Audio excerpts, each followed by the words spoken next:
Saan po ba nakuha ng Katoliko yung December 25 na birthday daw ni Jesus? Alam mo kapatid, unang-una, napulot yan sa kung saan. Huwag namang magagalit, kasi nung araw na bata ako, tuwan-tuwa rin ako pag Pasko eh. Kasi makakaikot ako, hingi ako ng Aguinaldo, sama-sama ko yung lola ko, yung tiyahin ko. Nako, naglilibot kami, ginagawa naming hanap buhay yung Pasko. Sahod ng kamay doon sa mga ninong, sa mga lolo, yon. Nung araw na maliit ako, ganon. Siguro mga 7, 6 na taon ako noon.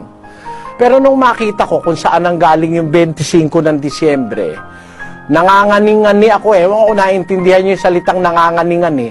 Kumbaga sa isang CR, hindi ka makaupo dahil hindi mo alam kung sino ang gumamit, nanganganing-ngani ka. Nakakaramdam ka ng parang konting delikadesa. Yun ang kahulugan ng panganganing-ngani. Alam mo, kung meron kang konsyensiyang Kristiyano at maka-Diyos, hindi ka magdidiwang niyan December 25 eh. Alam mo ba kung saan galing yan?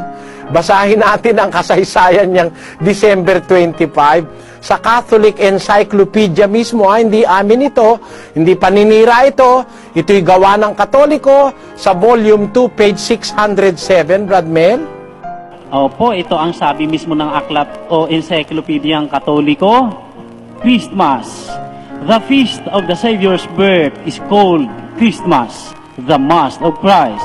It is celebrated on December 25 and is one of the main feasts of the liturgical year. The actual date of the Lord's birth is unknown, and its commemoration was generally included in the Feast of the Manifestations during the first 3 centuries of the Christian era. Sa history niya ito. In about the year 330 or 330, however, the Church in Rome definitely assigned December 25 for the celebration in order to honor Christ, the light of the world and the true Son of Justice. This was the day which had been dedicated in pagan Rome to the feast of the Sun God and had been called birthday of the unconquered sun. Yung Romanong pagano, yung pagan Rome, yung Roman Empire, meron silang isang piyestang ipinagdiriwang December 25 para dun sa kanilang Diyos-Diyusa na araw. Ang tawag dun sa ibang termino, yung Saturnalia. Yan ay pagdiriwang ng mga paganong mga Romano, ipinagdiriwang nila yung kanilang Diyos-Diyusan, yung ribulto nila na araw. Biro mong ginawa ng Papa sa Roma, itinapat naman doon yung pagdiriwang ng kaarawan ni Kristo. Para kung halimbawa, yung mga Romanong pagano ay nagdiriwang ng kanilang Diyos-Diyusan, yun daw namang mga Katoliko, magdiwang naman nung birthday daw ni Kristo. Pinagsabay. Biro mo, itinapat dun sa pagdiriwang nung isang bagay na mali sa Diyos, inaamin nila sa kanilang encyclopedia, yung actual birth of Jesus Christ is unknown. Unknown. Walang nakakaalam nun, hindi nakasulat sa Biblia yon. Kaya ngayon, wala tayong paraan para malaman yon, malibang magkukwenta tayo ng petsa. At kung kukwentahin mo, yung mga petsang nakasulat sa Biblia, lumalabas ang Panginoon Kristo ipinanganak sa pagitan ng ating buwan na Setyembre at Oktubre. Yan ay kung iisa-isahin mo yung pangyayari sa Biblia, it falls on the month of the 8th month of the year of the Jewish calendar, na yan ay katapat naman ng September at October sa ating panahon, sa ating kalendaryo nakikilala ngayon na Roman calendar. Alam mo kapatid, napakalayo, hindi Disyembre. Unang-una, dapat maintindihan, pag Disyembre, kapatid, pag Disyembre sa Bethlehem ng Judea, may yelo ron. Pakikita ko sa iyo yung Bethlehem, kung saan pinanganak si Kristo. Pagka December. Opo, nandito na po sa amin kapatid na Eli na, ayan, puro yelo ito.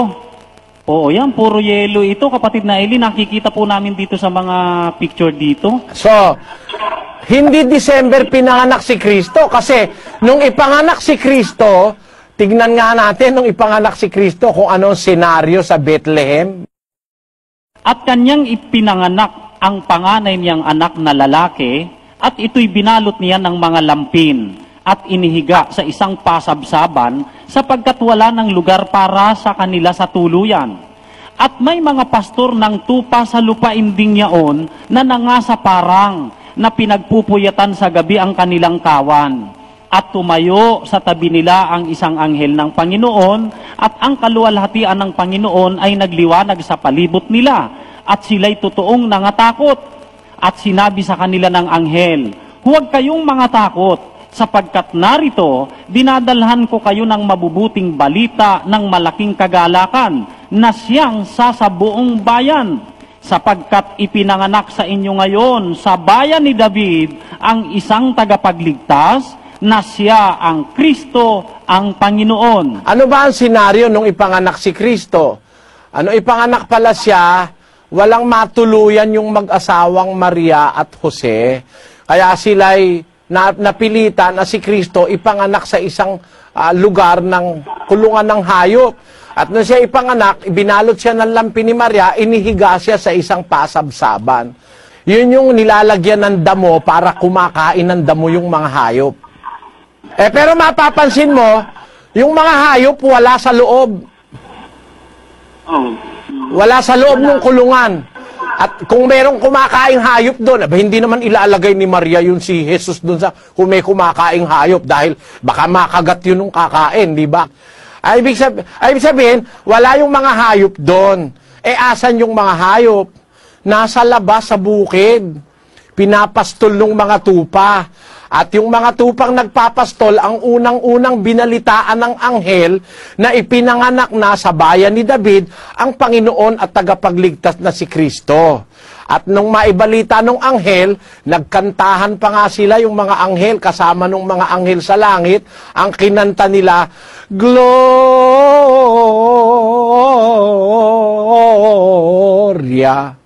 in excelsis Deo. Ayun, yun ang kinanta nila eh. Ang katunayan, basahin mo yun sa versikulo 13. At biglang nakisama sa anghel ang isang karamihang hukbo ng langit na nangagpupuri sa Diyos at nangagsasabi, "Luwalhati sa Diyos sa kataas-taasan at sa lupay kapayapaan sa mga taong kinalulugdan niya." Yan. Ang sabi dun sa English version sa 13 and 14, and suddenly there was with the angel a multitude of heavenly hosts praising God and saying, "Glory to God in the highest, and on earth peace, goodwill toward men." Yan ang kinakanta nila, no? Ngayon. Kailan nangyari yan? Doon sa mga pastor, nakita ng pastor yan. Yung pastor nasa parang pinagpupuyatan sa gabi yung kanilang mga tupa. Ang liwanag sa 2:8 eh. May mga pastor ng tupa sa lupaing yaon, nasa parang pinagpupuyatan sa gabi ang kanilang kawan. Employing logic, gumamit ka na lang ng logic. Sa Bethlehem, kung saan pinanganak si Kristo, pag December, makapalang yelo.